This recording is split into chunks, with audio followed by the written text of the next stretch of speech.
I'm BB, and this is Santi, and we are the Cinema Rolls, talking about movie news. First off, 20th Century Fox has released the final trailer for X-Men Apocalypse. More footage on what we can expect this May. Even a small glimpse of Wolverine. Santi, what did you think of the X-Men trailer? I liked the trailer a lot. It was a good final trailer because most final trailers will give you more footage that you don't actually need. This one didn't do that all that much. You did get a few more hints, especially at the very end of the trailer. This was actually, since you pointed out to me earlier, this is actually the first time I noticed that Jennifer Lawrence is a lot more in it than Mystique is. Yeah, and that makes me really mad, because Mystique is one of my favorite X-Men characters. Of, possibly one of my favorite superhero. She's not a hero, she's technically a villain. But she's one of my favorites, and I don't particularly like Jennifer Lawrence, and I've accepted the fact that she's playing my favorite mutant. She plays it very well. She's very good. I'm not saying she's a bad actress, I just don't like her as a person.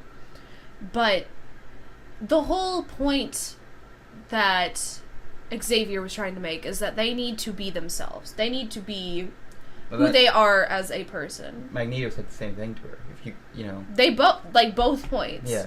And all we've been seeing in all these trailers, I think the first trailer they put out, she wasn't Mystique at all in that first one. I don't remember. She was just Jennifer Lawrence, and I don't want to see that. I want to see Mystique, not Jennifer Lawrence. It does definitely fears that they're serving the actor more than the character in this movie. For whatever reason, I know Jennifer Lawrence is a very big draw, but it's usually that the actor serves the character, not the other way around. But in this case, it does seem that they are moving to... It's like they're trying to appeal more that Jennifer Lawrence is this beautiful woman, and she's not bad to look at, but you go to an X-Men movie to see mutants, and I want to see Mystique, not Jennifer Lawrence. Alright, what's the next topic? Next topic. An announcement made on April 25th by Disney claiming to have 5 new dates to release 3 new untitled fairy tale movies along with 2 live-action movies that are also untitled. The 5 movies will most likely match up with the same previous announced movies in development. Cruella starring Emma Stone, a prequel to 101 Dalmatians, Ava DuVernay's Wrinkle in Time, Tim Burton's Dumbo, A Jungle Book 2, Maleficent 2, and a Tinkerbell movie starring Reese Witherspoon. Now, I buy that they're going to put these titles here. Now, before we're getting anything, I should point out that the movies that we listed are not official. These, what they could have been, because they have been previously announced with no title dates. So, what do you think of the titles? I mean, I don't know where they would go with the Jungle Book 2, since there's so much... There is the Jungle Book animated movie, too. I know that didn't go over well, though. That was not one of the better of the Disney sequels, because there are some good Disney sequels out there. That wasn't one of the better ones. I think it had... Well, didn't it have a theatrical release? I'm not sure. I think it did, but I don't remember. One of the things is that one of the main characters is the female you meet in the first animated movie. But in the real live action version, there is no female human being. And the whole point of the animated one is that he goes to live in the human village, and at the end of the Jungle Book, the live action one, he doesn't, which I like that a lot more. I like that one too. I can see them making a Maleficent too. I love that movie. I mean, it didn't follow along with the original story too well, considering Maleficent wasn't evil. I would have liked Maleficent better if it was her, if she was actually evil and not some misunderstood character. I liked it. I liked it a lot. It was okay. I like Angelina Jolie. I like the little actress that played Aurora. My favorite part of Maleficent was the scene that's ripped off right out of the animated movie where they're, when she casts the spell on the child. That's the best scene in that entire movie. Her cheekbones could cut my throat open and I would not care. I'm wondering about the Tinkerbell movie. Are they going to follow the animated movies of Tinkerbell? I'm not sure. Are they going to come up with a new story altogether for how maybe Tinkerbell met Peter Pan? Or I don't know, but... I don't know. Now, you being the expert on Disney movies. I would like thank to you. know, what is A Wrinkle in Time? Do you know anything about that movie? No clue. No? Okay. Listen, I know Disney, I don't know fairy tales all that well. Okay. Well, next topic then. Oh, well, we didn't talk about Cruella. Oh, Cruella. Emma Stone's an excellent choice to play Cruella. It's a definitely inspiring choice, I think. I mean, she plays bitch very good. She's never been an actual villain, I don't think, Emma Stone. And it'd be good to see her playing a villain character. And Cruella, nonetheless. She plays bitch very well, from my experience of watching her. Like, the 3rd season of American Horror Story. I've never seen American Horror Story. Well, the 3rd season she was... I didn't even know she was in that show. Yeah, she was something. So I could see her playing Cruella. I don't know where they would go with it, since there's...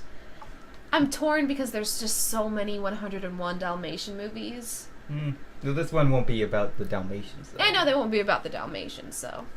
I don't know. And I We'll hope they, see- I we'll hope they see make when her we get an there. actual villain and not,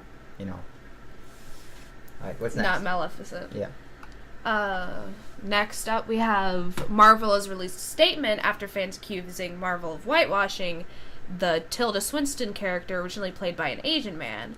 Marvel has a very strong record of diversity in its casting of films and regularly departs from stereotypes and source material to bring its Marvel Cinematic Universe to life. The Ancient One is a title that is not exclusively held by any one character, but rather monarch passed through time at this particular film embodiment. Passed down through time. In this particular film, the embodiment is Celtic. We are very proud to have the enormously talented Tilda Swinton portray such a unique and complex character alongside our richly diverse cast. Okay, now when I first heard about people accusing Marvel of whitewashing this character, I was actually like, oh, they got a female to play a usual man character. But then I go scroll through the comments of people saying that they were whitewashing and they should have given it to an Asian, either man or woman. I'm not really sure. I think it's fine. No, it's fine. It's fine. I think it's fine. Tilda Swinton as playing this character. I don't really have a problem with it myself personally, but I can understand why someone else would. I absolutely have a problem with this. Because there is so little representation in today's media. And you might not understand how important representation is. Mm-hmm. Especially to young kids. Like, there wasn't a black Disney princess until Tiana. That's true. And, like, there wasn't a main 3D, like, CGI character that was black until Home. And little girls with big curly hair see this character and are like, oh, look, she's me. And so that's very important. And having a white woman play a character that is, in all forms of this comic, an Asian man. They could have had an Asian woman. Would have been fantastic. But not having that representation is not good. Alright, well, let's move on to the next topic now. Batman vs. Superman star Amy Adams says that she's ready for another installment of Enchanted. The original Disney film premiered in 2007. 2007.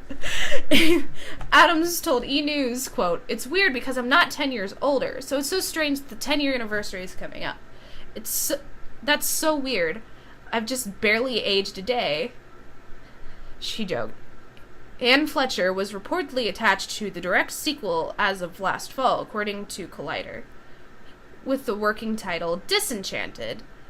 They've been talking about it for a while, so I really embrace and look forward to what they do, and I hope to be involved, Adams added. Now, with this news, I haven't seen Enchanted in such a long time, and it's weird to think that movie's almost 10 years old. Yeah, I remember going and seeing that movie with my grandma, and it was great. It's very much, it parodies off it's a parody of Disney's old fairy tale movies. And I love it. She was supposed to become a Disney princess, but they scrapped it because they couldn't, because she already had a human representation of her, so they couldn't hire Amy Adams to run around the Disney parks. So that's why she didn't become an official Disney princess. Now, since you are very popular with Disney, like you love Disney all that much, Yeah. are you interested in a sequel at all? Absolutely. Really? I would love to see a sequel to this movie. It'd be interesting to see where they would go next. Yeah. I don't know how they would make another sequel, but I would love to see one. I don't remember much of I think I remember enjoying the movie. I didn't straight out love the movie. But I would be up for a sequel. I would love to see them go back to having 2D animation. See if they put in their CGI, I wouldn't be okay with that. Mm-hmm. But if they went back to the 2D animation as they used in the first film, I would love it. Because I miss those movies so much. Alright, well, what's the next topic? Our final topic of the day. Final topic. So when the trailer for Rogue One, a Star Wars story trailer, dropped on the internet earlier this month, fans were introduced to an all-new set of characters. Missing from the trailer was the Mads Mikkelsen character, Galen. Little is known about this character until a recent interview with Sky News, where Mikkelsen dropped that he will be playing the father of Felicity Jones' character, Jyn Erso, the protagonist of Rogue One.